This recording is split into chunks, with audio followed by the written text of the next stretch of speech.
What's up, homies? Let's talk about collector's gems. This is a really simple topic, but it gets really complex. So I'm going to break into it and try to make you understand that it is within your own interpretation, but you also have different areas where it's going to be more obvious that it's not a collector's gem. Sorry, I sounded like Donald Trump right there. It's not a collector's gem. What would make something not a collectible gem? Well, first off, something that would be used in jewelry. If it's used in jewelry, I don't know if that's collectible anymore because, okay, yeah, that could break off into being collectible and not non-collectible jewelry, but like people usually don't collect jewelry, they wear it out or they lose it or they scratch it or I find it in a vacuum cleaner, and that's just the reality. Don't look at jewelry as like I have to put my finest piece on my body. Like, I don't know about that. Like, you're pretty much putting it in a lot of vulnerable situations where people might want to steal it from you. People might rob you for it. People, you yourself might scratch it up, lose it. I don't know. It's just one of those things. Like, I don't look at jewelry as being like a really precious idea most of the time. It's just not practical. That's why most girls in California wear cubic zirconias. They know hardly any women have diamonds anymore. Like the old women do, but not the new women. No, they, and when they do, they lose them too.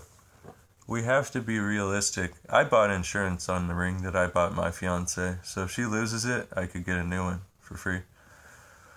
But that's about the point that you have to go to make it worth it. I mean, losing something worth $1,200 or plus the other two rings, what if she lost all of them? What if she lost all four of them?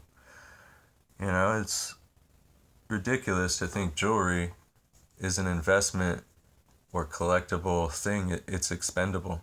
It gets expended.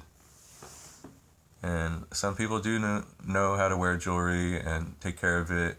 That takes like a long time. That takes like practice and stuff. We'll go more into that, like how to wear jewelry and shit, because it really does take practice.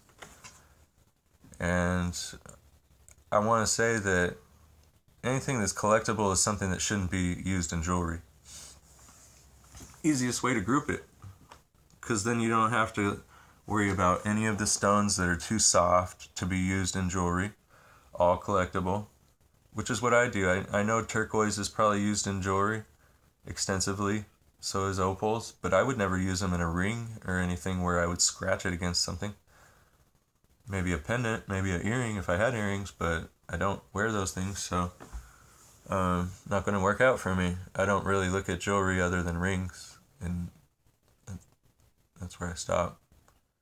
And I am bummed when I scratch my opal against something or I lose my diamond out of my diamond ring like I did 3 different times. One time I did find the diamond again because I knew where I banged the ring up against something, but jewelry is not collectible, so that's a funny thing to say. It's not. And then any carat size that's used for jewelry, it depends on what it is. You know, if it's something really high end like Alexandrite or something, okay. But don't come with your little tiny, tiny, tiny gemstones and say this is this, because it gets into a headache of trying to collect stuff like that and actually look at it and appreciate it. Go over 4 carats, and then you could actually pick it up and look at it instead of like dropping it and being like I lost it.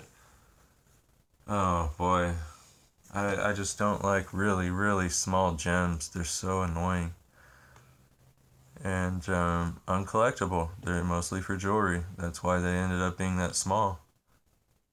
So that you could put it in earrings or a ring or whatever. Not all those things actually require a large carat. So after about 10 carats, things kind of start to lose value. Watch out for this. But get more collectible. So, as in my last video where I started saying an investment grade gem would be a really large gem, true, but your market goes down because not everybody wants to collect something that crazy. Nobody's as crazy as you are, unless you craze them. You have to learn to craze them. Being a salesman is everything. And being a collector could be a good way to say, I'm not a buyer seller type of guy, and that's my way of saying, like, just leave me alone about how the prices of all my shit is. It's all mine. Mine.